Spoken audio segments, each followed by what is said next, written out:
call the meeting to order. It's October 20th, 5:30, and this is a special call meeting for the Ottawa City Commission for the purpose of doing business. Could we have the call to order, please? Yes, ma'am. Mayor Reed? Present. Commissioner Skidmore? Present. Commissioner Jorgensen? Present. Commissioner Dickinson? Present. Commissioner Kaler? Present. We are all present. I would like to welcome everyone who is here this evening. We have a couple public hearings, but first we're going to have just kind of an overview by our Planning and Codes Director, Wendy Lee. She will start us off this evening just to get us going. Good evening, Commissioners. As you know, we have kind of asked you to call this special meeting in order to put a variety of topics all related to the development of a grocery store south of 19th Street between Princeton Street and Princeton Circle Drive. This development has been something we've been working on for some time, and the Planning Commission approved the site plan a while back, and we've been working through all of that. But in order to work with the developers, requested some incentives. First, we had to create a tax increment financing district, which we already have done. Tonight's agenda is going to include creating a project plan for the tax increment financing district, establishing a community improvement district, which I'm going to abbreviate and call CID most of the time tonight, as well as a resolution for industrial revenue bonds. The acronym for that is IRB. I'll try to go slow so at least people can keep up with these acronyms. And then lastly, we have a development agreement. And the development agreement kind of captures all of the others, provided that all those ordinances and resolutions are passed. The development agreement would then clarify all of the relationship we have with the developers in this circumstance. So, just as kind of an overview of each part of that, we thought that might be simpler than sitting up, sitting down, taking up and down a lot tonight. In addition, the developers have a little bit of a PowerPoint that they would like to present as well. We may repeat some information because I didn't go back and see what they had versus what I had, but at least then we'll know that we've probably covered most of what you need to know.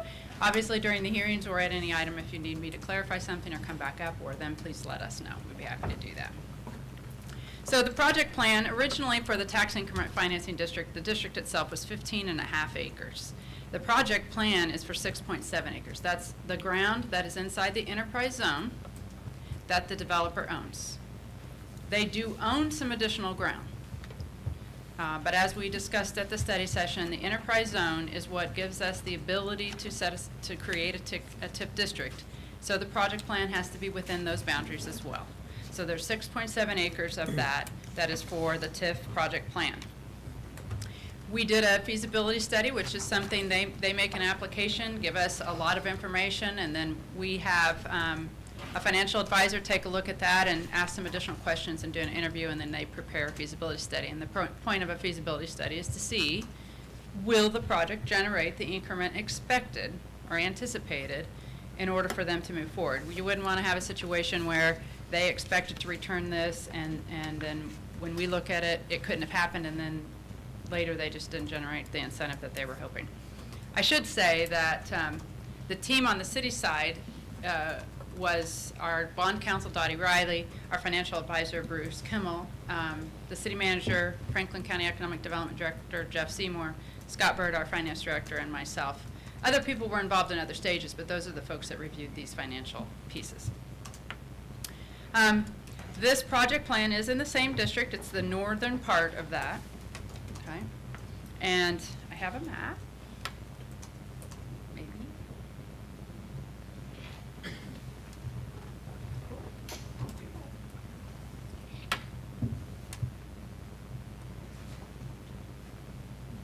This is the district that was established earlier in the year, okay? This is the project area that'll be discussed during the hearing.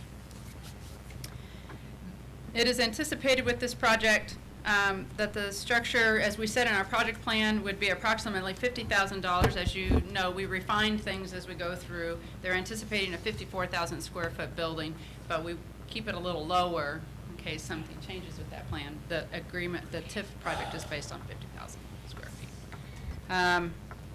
There's a phase one, which is the supermarket itself, the 50,000. There's a potential for additional development on the site. The timing is yet unknown, but that would be an additional retail space of 17,000 square feet. As I mentioned before, the area is between what will be 19th Street here on the north.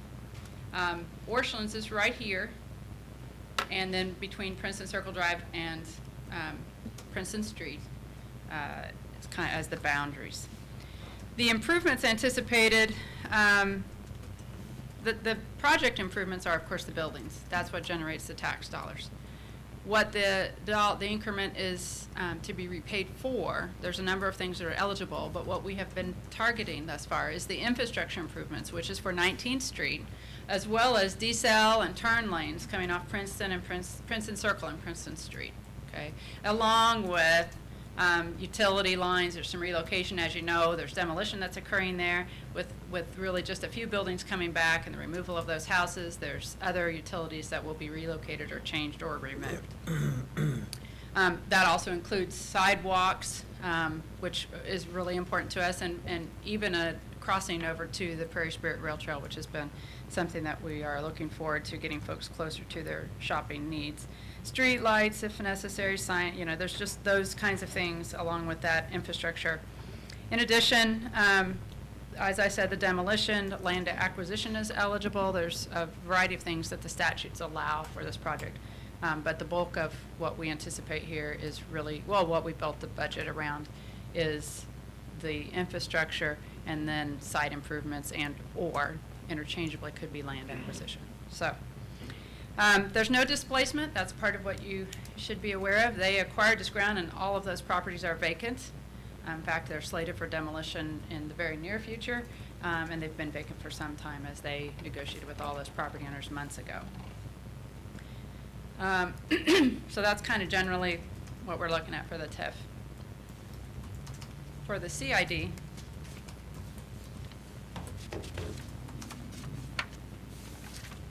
CID is the Community Improvement District. We created this as an opportunity. This is our first district. We created the ability to apply for a CID. That's a fairly new incentive to us, but it's similar to the TDD, which we did for Loves. And so if folks are curious, there's still some changes that are different. CID principally will allow for private construction costs, which is something obviously quite different from tax increment financing that doesn't allow for any building costs at all, but a CID does. The CID is on their petition, on their request, when they have 100% of the owners shown on this map, that's their property, that they place an additional sales tax, 0.30%, on the purchases that are made there to get reimbursed to help them close the gap that they were trying to achieve with the incentives on this project. In the TIF, I should have said, I don't think I did, that was a 12-year term with a $1.5 million ability to give them back that increment. On the CID, the total reimbursement would be $755,000 to them. We put in $800,000. There's some other fees and things that can get paid for here out of that, but to them, $755,000. The area is different, as you note here, because that's what they own, and that does not have the boundaries that are required under the TIF as far as an enterprise zone. So it shows the additional ground for the single-family houses that are here, as well as some ground that they acquired from the city that was right-of-way ground. Okay. And we can go back and forth to these as you need.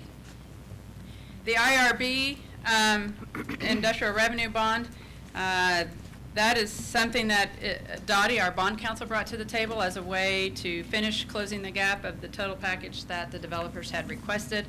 It allows, principally what they were trying to do here is not pay sales tax on the equipment and construction materials. Because it's a grocery store, the coolers and the kinds of equipment in there are obviously quite different than a lot of other retailers. It's a very, very expensive proposition to outfit a grocery store at the beginning, as well as the construction costs.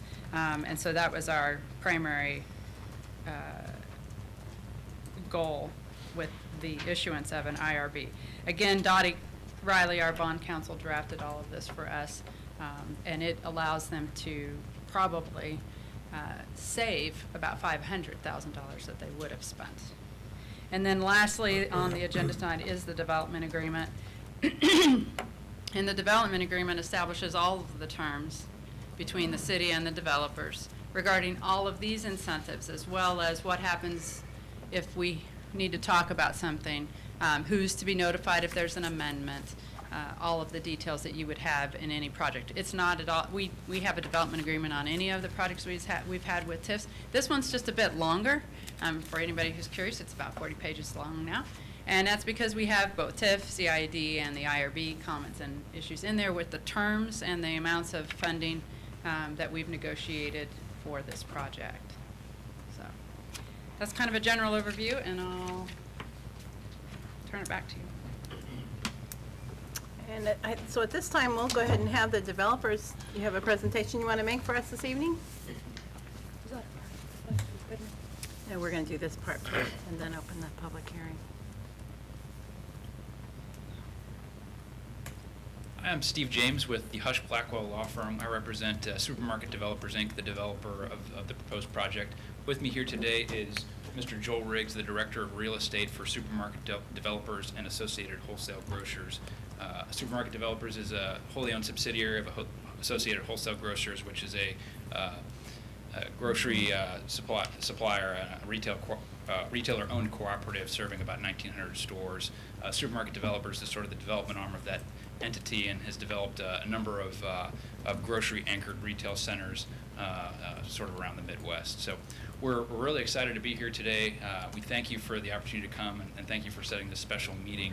I can kind of walk through my PowerPoint a little bit, but I will say that Wendy really did a great job of summarizing everything, so I don't want to belabor anything and repeat anything too much, so we'll probably keep it pretty brief, but Joel and I will both be here to answer any questions that you may have. As I mentioned, there's a bit of background on the developers, Supermarket Developers. Like I said, they've done a number of similar centers throughout the Midwest that have been great successes in those communities, and we're excited about the opportunity to be here in Ottawa with a similar development. There's the project area. That's specifically the TIF project area, as Wendy pointed out earlier. I think she did a great job of summarizing what that is, so probably don't need to spend too much time on that. But here's some of the existing structures there. You're probably all familiar with the site. There's several vacant homes and the vacant Ottawa Music Store. As Wendy mentioned, the developer owns all those properties and is scheduled to demolish them very soon. The project itself, it's approximately a $10.7 million project in total. The uses, as Wendy mentioned, there's the primary component is the grocery store, approximately 54,000 square feet, and then the proposal also includes some additional retail, approximately 17,000 square feet, and then a number of public improvements, which Wendy spoke to. This is the site plan, and Joel, I don't know if you want to add anything to the site plan here. I think that it's pretty self-explanatory, but then you can kind of see the proposed layout and what you can expect there on the site once everything is constructed. We've got the supermarket down here, and then the retail off to the left-hand side there. So there's a more detailed breakdown of the budget. We've got significant land acquisition costs, site development costs, about $740,000 of public improvements, which includes a number of the traffic and road improvements. A couple of phases of building costs, the first phase being the supermarket itself, the second phase being the adjacent retail piece, and then assorted soft costs, consultant fees, and those sorts of things that all add up to the $10.7 million. The financing tools that we're talking about using, as Wendy mentioned, one is up to $1.5 million in TIF assistance. That is set up to be on a pay-as-you-go basis, which essentially means that the risk is on the developer. They only the revenues that come in are available to pay them back. There's no bonds here. So if the development doesn't go, the developer doesn't get paid back, and so they've got every incentive to make sure that this thing becomes a reality. And the other key feature here is this TIF will capture incremental property taxes only. All of the incremental sales taxes that are generated will go back to the taxing districts as they ordinarily would. Wendy also mentioned the CID. That would be up to $755,000 in CID assistance, and that's generated by that 0.30% CID sales tax that she mentioned. And then lastly, we've got the IRB sales tax exemption on project costs that Wendy mentioned as well. And that is it. So like I said, Joel and I will be available for questions if there are any. Thank you. Okay, thank you very much. So at this time, could we have item 3, please, Betty? Yes, a public hearing for the consideration of creating a community improvement district and declaring the intent of the city to levy a community improvement district sales tax for the 19th and Princeton Market Center. So at this time, I will open the public hearing, and this would be the time when we could have comments or questions, clarification, any type of feedback, both from the City Commission and from anyone in the audience as well. Any comments? Yes, Jeff. State your name and your address. 1344 Austin Court. Usually reside at 109 East 2nd Street. But just a couple comments. One thing that came up at the last conversation, public conversation about this, was the reuse of the existing building. And I will tell you that we've continued to pitch that property, and in fact did get a hit on what we pitched for that as another commercial reuse. Timing didn't work out, but we are actively pushing that other site. And I think hopefully that indicates that there's willingness for the market to pick that up at some point. The other thing is I would make a statement that, and Wendy indicated this, there was a lot of vetting that was done on the financial package that was put forward for this project. It would take a long time to get the details worked out, but from both the developer side and from the city side, I think that they worked hard to strike an agreement that made fiscal sense for you as the community. So I'm really pleased with what was finally put on the table, especially Dottie getting creative with IRBs and some other things to meet their financial needs, but do it in a way that really didn't put too much of that burden back on the city. So overall, I think this is a great project, and we're excited to see it take place. Excellent. Thank you, Jeff. Yeah. Anyone else? Yes, sir. We'll just have you state your name and your address, please, just for the record. I'm James McCray, 1923 Princeton. I'm right across from where this Okay. development is going to take place. I had a couple of questions. When will this .30 tax increase, it will start at what point? After they get their store open, that'll be automatically on the bottom of the tape that you get when you check out? Will it be Yes. separated or? Yes. Okay. Generally, they show it, but otherwise, Department of Revenue will separate it. Okay, and then the city will reimburse them on a monthly basis, or how often? It goes to the state first, correct, Wendy? Yeah, And then, the state comes back, it's got a lag, and then I can't remember if we set that out for monthly or if we set it out for quarterly. Yeah, I don't recall, but it'll be in keeping with the agreement, but I can't tell you off the top of my head Sure, I'll exactly look. when Okay. that will be. All right. Every 60 60 days? days. Okay, so every other month. That sounds right, we did talk about that. So Okay. every other month we'll collect. All right. One other question I had, if my calculations are right, you can tell me whether I'm right or not. If you buy $100 worth of groceries, this is going to add like $3 to your bill? 30 cents. 30 cents. 30 cents? Yeah. It's going to take a long time to pay that off, I would think. Yeah, this will last for up to 15 years and generate a little over $750,000. Okay. But that's over. That's what they project in sales that it'll do with Correct. that. I had another question, and maybe you can answer it, maybe you shouldn't answer it. Is this a tax savings to a grocery store by doing this instead of raising your prices 0.03% on all the items you sell? Well, if you In other raise the words, price, why wouldn't you just finance it with your own revenues? Yeah. Joel Riggs, 5000 Kansas Avenue, Supermarket Developers. There's a difference between the retailer component and the developer component. The retailer that's operating the store has really nothing to do with the development itself. The retailer is a member of Associated Wholesale Grocers and therefore a member of our co-op, and his operating incomes and profits and losses really have nothing to do with Associated Wholesale Grocers or Supermarket Developers. Supermarket Developers' goal is to develop this property and get the retailer at a rent that's competitive within the market. And the sales tax, recapturing of that sales tax is really to aid the development cost, not the retailer in his end sales of produce or meat or canned goods. It's really to get his rent on his building to a point where it's competitive within the market.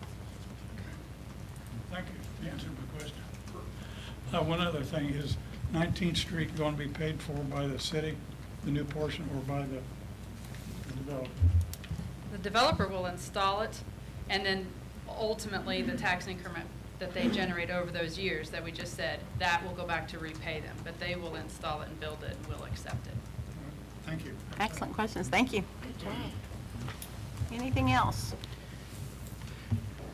I might mention, and I thank former Mayor McCray for talking to us.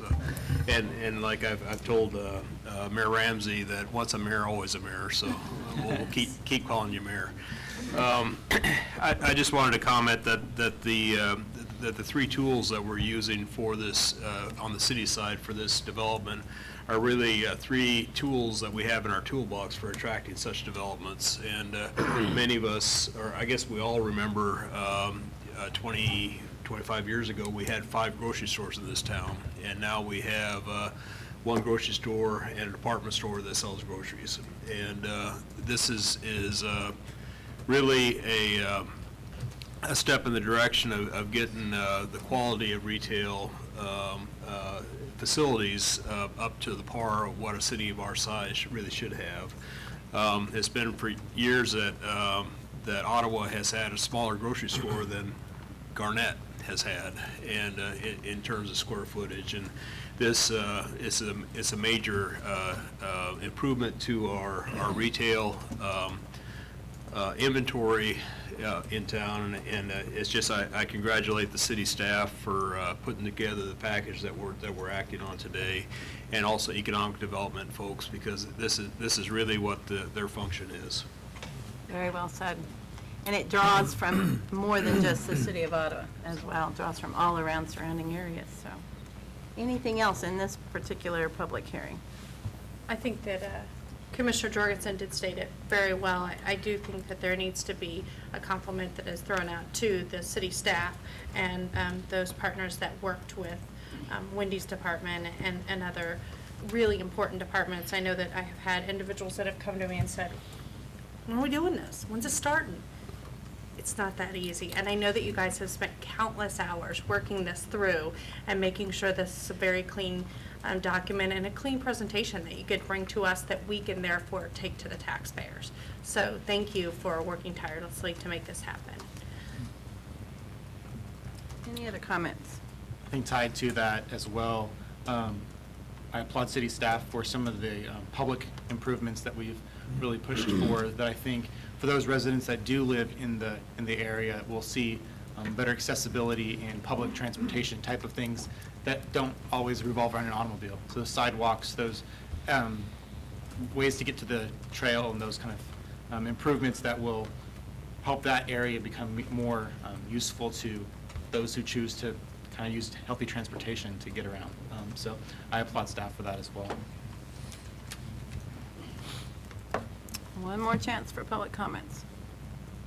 Okay, then I will go ahead and close this public hearing, and we will move on into the public hearing for the tax increment project plan for 19th and Princeton Market Center. So I will open that public hearing. Are there any comments on the TIF project plan for 19th and Princeton? Anyone from the public? Are there any public comments at all for this TIF district plan, project plan? Last call for public comments. Okay, we will go ahead and close that public hearing then. And at this time, Betty, could we please have item 5? Yes. An ordinance approving and adopting a redevelopment project plan for the 19th and Princeton TIF district. And since Wendy has already done this presentation and the developers as well, at this time, then I would entertain a motion to accept this ordinance as stated in item 5. Mayor Reed, Commissioner. I would approve that I would make a motion to approve the redevelopment project at 19th and Princeton, specifically the TIF district. And is there a second? I'll second. We're all jumping on that one. We're all excited for this. It has been moved and seconded to approve the ordinance for the TIF district at 19th and Princeton. Is there any discussion? Then, could we have roll call vote, please? Yes. How do you vote? Commissioner Dickinson? Yes. Commissioner Kaler? Yes. Commissioner Skidmore? Yes. Commissioner Jorgensen? Yes. And Mayor Reed. I vote yes, and motion carries. Item 6, please. An ordinance authorizing the creation of Ottawa Center Community Improvement District, CID, at the 19th and Princeton, and also authorizing the imposition of community improvement development sales tax to be collected within such district. So this ordinance authorizes the creation of the CID and also authorizes the imposition of that sales tax. Is there a motion for this ordinance? Madam Mayor, I'll make that motion to approve number 6 as described here. Is there a second? Second. It's been moved and seconded to approve the ordinance as stated and the imposition of the community development sales tax as stated in item 6. Is there any discussion? Could we have the roll call vote, please? Yes. How do you vote? Commissioner Skidmore? Yes. Commissioner Jorgensen? Yes. Commissioner Dickinson? Yes.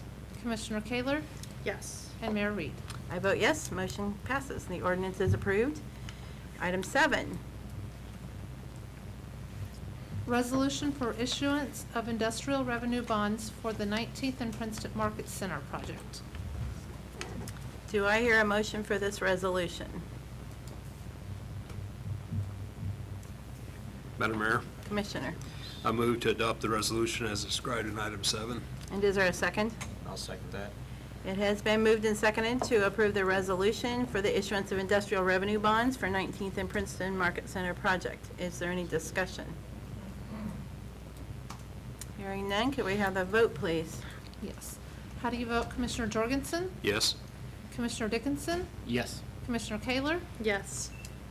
Commissioner Skidmore? Yes. And Mayor Reed. I vote yes, the motion carries. And one final item, number 8. Development agreement for the 19th and Princeton Market Center project. It has been discussed, this is the actual development agreement for this project at 19th and Princeton called the Market Center Project. And do I hear a motion? Madam Mayor, Commissioner, I move that we approve the development agreement for 19th and Princeton Market Center project. is there a second? Second that. It has been moved and seconded to approve the development agreement as stated in item 8. Is there any discussion?